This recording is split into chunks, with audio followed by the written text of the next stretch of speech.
Matthew chapter 22 verses 34 through 40. Alleluia, Alleluia. Whoever loves me, will keep my word. And my Father will love him, and we will come to him. Alleluia, Alleluia. When the Pharisees heard that Jesus had silenced the Sadducees, they gathered together. One of them, a scholar of the law, tested him by asking, "Teacher, which commandment in the law is the greatest?" He said to him, "You shall love the Lord, your God, with all your heart, with all your soul, and with all your mind. This is the greatest and the first commandment.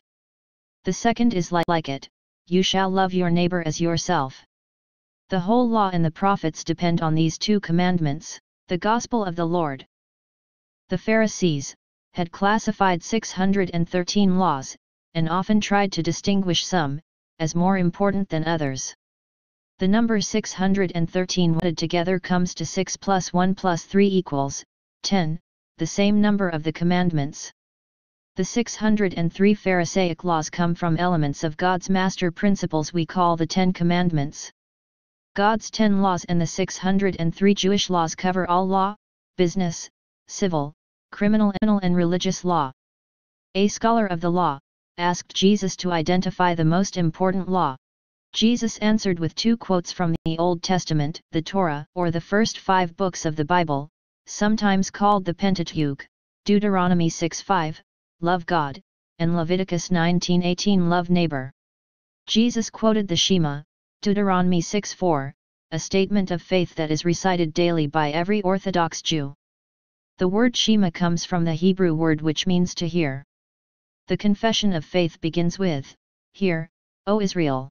The greatest commandment is to love God with all that we are, mind, heart, soul, strength, possessions, and service to others." Where there is love, there will be service and obedience both to God and to neighbor. Jesus then quoted Leviticus 19:18 about loving your neighbor, and by doing so, he put that command on the same level as the first commandment to love God with your whole being. If a person fulfills these two commandments, then the person keeps all of God's law. If we have a good relationship with God, we have no problem with His commandments, do we? Love is the basis for obedience. In fact, all of the law is summed up in Romans 13:8 through 10.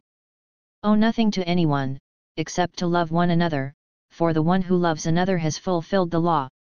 The commandments, you shall not commit adultery, you shall not kill, you shall not steal, you shall not covet, and whatever other commandment there may be, are summed up in this saying, namely, you shall love your neighbor as yourself. Love does no evil to the neighbor, hence, love is the fulfillment of the law. If we love God, we will naturally love our neighbor. Following God's commandments are our demonstration of our love for Him. Doesn't it follow our love of neighbor also demonstrates a deeper understanding of love for God? Wasn't Jesus' public life an all-encompassing love for both God and man? You shall love the Lord, your God, with all your heart, with all your soul, and with all your mind. And your neighbor as yourself. Love is the fulfillment of the law.